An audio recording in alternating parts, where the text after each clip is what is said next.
Assalamualaikum warahmatullahi wabarakatuh. Ya, sebelumnya perkenalkan, kami dari kelompok C9 yang berjudul Sistem Monitoring Konsumsi Energi. Dan berikut di sini adalah rekan-rekan saya, dimulai dari saya yaitu Mahaprabhu Nuratamis. Saya Fadli Maulana Hidayat. Saya Willy Gerang Situmorang. Dan kita akan melanjutkan dimulai langsung dari programnya. Oke, untuk ini bisa dilihat untuk kode yang sudah kita siapkan karena judulnya kali ini sistem monitoring konsumsi energi. Pertama-tama saya akan jelaskan Dari awal dulu. Yang pertama ada fitur-fitur utama pada judul kami ini. Jadi yang pertama tuh ada tampilkan dashboard, toggle perangkat, catat konsumsi, lihat riwayat, generate laporan, simpan data, muat data, dan simulasi auto monitor yang merupakan kunci dari judul kita ini. Sekarang mari kita lihat kode programnya. Ini adalah kelas dari energi monitor yang merupakan inti dari sistem. Nah, di blok kode ini terdapat device. Device ini adalah device yang digunakan sebagai beban dari sistem itu sendiri atau yang kita implementasikan di kos. Nah, yang kedua itu ada kita menggunakan tarif listrik PLN yang didapat dari sumber referensi kita, yaitu 1470 per kWh. Dan ini ya 1444,70 rupiah per kWh. Ini itu merupakan implementasi dari kos-kosan dengan volt 1350 volt ampere. Nah, untuk histori ini merupakan inti dari si simpan data dan muat data. Lalu ada self daily consumption ini merupakan dari inti simulasi auto monitor yang menghitung penggunaan konsumsi harian si beban-beban ini. Lanjut ada threshold ini merupakan alarm atau alert system yang jika dari si bebannya ini melebihi dari 1500 volt ampere. Lanjut ke yang pertama, menu kita ada tampilkan dashboard. Langsung aja kita run.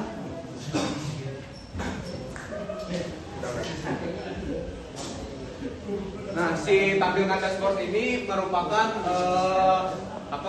perangkat-perangkat yang saat ini on dari kos-kosan itu sendiri atau dari sistem itu sendiri. Jadi kita bisa melihat perangkat apa saja yang sudah aktif karena kulkas ini merupakan perangkat yang selalu aktif. Jadi saya defaultkan selalu aktif. Yang kedua ada menu toggle perangkat. Nah, di menu toggle perangkat ini kita bisa memilih dari 7 device yang sudah saya taruh di dalam kode untuk diaktifkan maupun dinonaktifkan. Misal untuk yang pertama kita pilih AC, komputer, dan kipas angin. AC, komputer, dan kulkas untuk kita nyalakan.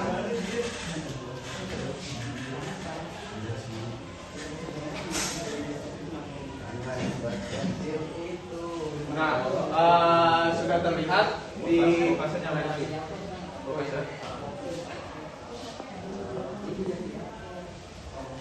Oke. Nah, sudah terlihat. Jadi kulkas sudah dinyalakan, terus AC dinyalakan, kulkas dan komputer dinyalakan. Nah, setelah itu untuk lanjutannya bisa dipilih lagi jika ada ingin ditambahkan lagi. Karena sudah tidak ada yang ingin ditambahkan, kita bisa langsung kembali ke menu utama. Nah, lanjut untuk yang ketiga ini ada catat konsumsi. Nah, karena programnya belum kita jalankan untuk si simulasi monitoringnya itu sendiri, jadi kita belum bisa mencatat dari konsumsi harian itu sendiri. Ini juga berlaku untuk lihat riwayat, generate laporan, simpan data, dan muat data. Oke, untuk yang pertama kita bakal langsung aja ke simulasi auto monitor selama 5 menit.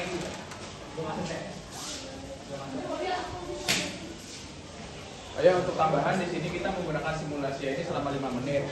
Karena kalau dalam penggunaan yang sehari-hari itu kan biasanya bisa sampai 24 jam ya. Jadi karena ini kita hanya menggunakan simulasi, jadi kita hanya mengambil maksimal ini adalah 5 menit. Karena kita bakal menunggu juga, dan ini dihitung secara real time. Waktunya berjalan berdasarkan import data time, berdasarkan import data time itu dimulai dari datanya yang sudah datang.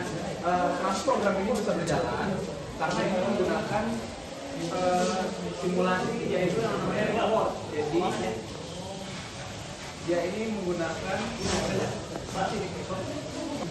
jadi kita menggunakan program yang bernama record. Jadi record ini kita menghitung watt per jamnya untuk di record dan di data. Jadi asumsi sistem record itu selama 1 menit, tapi kita di sini menggunakan maksimal 5 menit karena ini hanyalah sebuah simulasi. Nah, dan ini sudah berlangsung selama menit kedua, yang mana ini sudah mencapai 40%. Dan konsumsi hari ini itu selama 1 menit. Sekarang karena udah 2 menit, jadi yang kepakai itu adalah 29,95 watt per jam dan biaya itu adalah 63 perak. Ini baru menit kedua. Jadi akan bertahap naik, biayanya akan naik selama menit pun berjalan. Oke, ini kita tunggu selama 5 menit. Oke, di sini kita ada perpindahan menit ketiga sampai kelima, ini udah 60%. Nah, karena secara real time dan record konsumsi hari ini naik, yang awalnya 29,95 watt per jam naik jadi 44,78 watt per hour, dan biayanya juga naik, yang awalnya tadi sekian jadi 64,70 perak. Begitu. Jadi inti dari program yang telah kita sajikan sesuai dengan itu, intinya itu adalah ini kan. Jadi kira-kira seperti itu. Nah, sekarang kita tunggu sampai 100%, yaitu adalah 5 menit penuh.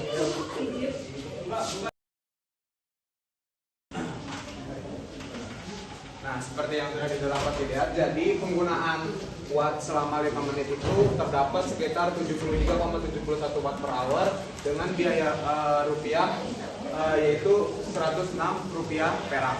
Nah, itu sekian untuk menu ke-8. Kita lanjut ke mode menu yang ketiga, catatan konsumsi. Kita langsung pencet saja. Nah, si konsumsi harian ini bakal tercatat di file yang bernama energidata.js ya. Jadi si konsumsi ini bakal langsung mengirim data yang sudah ada di sini ke file JS. Lanjut ke yang keempat, lihat riwayat. Jadi kita bisa melihat riwayat itu kapan saja di sistem ini.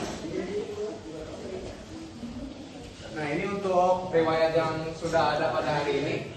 Nah, bisa terlihat, jadi yang kita gunakan itu modul data yang tadi sesuai, yaitu secara real time. Lanjut, kita bisa menyimpan data. Jadi begitu kita mengakses riwayat konsumsi pada hari yang baru, bisa terlihat jadi tidak ada data yang terbaru. Nah, untuk mengakses riwayat data yang sebelumnya, sudah terlihat data dimuat dari energidata.js yang sudah kita taruh di file. Terus kita akses lagi riwayat, lihat riwayat. Nah, dapat terlihat sudah ada data record dari yang kemarin kita gunakan. Nah, oke. Nah, sekian untuk kode program dan penjelasan CLI apa saja, menu-menu apa saja yang ada di CLI kami. Lanjut ke pembahasan PPT dan laporan. Saya akan lanjutkan dari bisa ini untuk latar belakang dari tahu bisa menyebabkan penurunan dan tagihan ada terkontrol. Tidak semua tempat memiliki alat jadi smart meter, sehingga diperlukan solusi sederhana dan terjangkau. Untuk sistem monitoring konsumsi energi berbasis Python ini hadir sebagai simulasi real time atau tanpa sensor fisik. Sistem mampu mencatat penggunaan daya perangkat, menampilkan sistem real time, menyimpan riwayat, menghitung estimasi biaya PLN, dan membuat laporan harian otomatis. Dengan sistem ini, pengguna dapat memahami pola pemakaian dan mengetahui perangkat paling boros serta memperkirakan biaya listrik dengan lebih akurat secara otomatis. Dan yang ketiga, tujuan programnya yaitu menyediakan simulasi pemantauan konsumsi energi listrik secara real time. Yang kedua, menampilkan informasi mengenai besar daya dan perangkat listrik yang digunakan. Yang ketiga, mencatat dan menyimpan riwayat konsumsi energi. Dan yang keempat, menghitung estimasi biaya penggunaan listrik berdasarkan total energi yang dikonsumsi dan tarif PLN rupiah per kWh. Dan yang terakhir, menghasilkan laporan konsumsi energi harian total. Nah ini untuk rumus konsumsi energinya yang akan dijelaskan oleh teman saya. Oke, jadi ini rumus konsumsi energi yang akan diterapkan di VS Code juga, cuman kita dijelaskan di laporan. Nah, jadi kita ada yang per menit, ada yang total konsumsi saat ini, ada yang per jam. Kalau untuk yang per menit, dia kira-kira seperti ini. Jadi inilah rumusannya yang mana keterangannya I watt per hour itu adalah energi yang digunakan atau watt per jam. Dan T itu adalah daya perangkat, wattnya, T itu adalah waktunya. Karena ini per menit, konsumsi energi per menit, maka yang disetarakan itu adalah per menit. Nah, 60 ini konversi menit per jam, karena kita tidak pakai per jam-jam, simulasinya kita hanya menggunakan per menit saja. Dan ini adalah total konsumsi saat ini rumusnya. Dan sebagai berikut, lanjut. Nah, untuk yang ketiga adalah konversi ke watt per hour ke kilowatt per jam. Kilowatt per jam ini cukup gampang seperti ini kira-kira. Jadi watt per jam dibagi 1000 karena di sini 1 kilowatt per jam itu sama dengan 1000 watt per jam. Nah, ini untuk perhitungan biaya juga sudah dimasukkan di VS Code ini, yang mana konsumsi kilowatt per jam dikali tarif, yang mana tarif yang sudah dimasukkan itu adalah 1.444,70 rupiah dikali sama konsumsi kilowatt per jam yang sudah kita masukkan di dalam codingan. Seperti itu kira-kira. Nah, ini juga kita ada biaya per jam. Biaya per jam itu kita daya dibagi 1000. 1000-nya itu adalah konversi dari watt ke kilowatt, yaitu 1000 dikali tarif. Tarif yang kita ambil dari referensi yang sudah kita teliti itu adalah 1.444,70 rupiah sesuai dengan data. Nah, di sini ada kesimpulan dasaran sebagai penutup, yang mana monitoring konsumsi energi listrik ini untuk berbasis sistem ini dirancang dan berjalan dengan akurat, stabil, dan sesuai dengan sistem dan spesifikasi. Fitur utama juga berfungsi dengan baik, termasuk monitor, manajemen, monitoring, perhitungan, dan penyimpanan data melalui penyimpanan JSON. Sekian isu presentasi dan codingan dari kami. Bila mana ada kurang lebihnya mohon maaf. Sekian. Wassalamualaikum warahmatullahi wabarakatuh.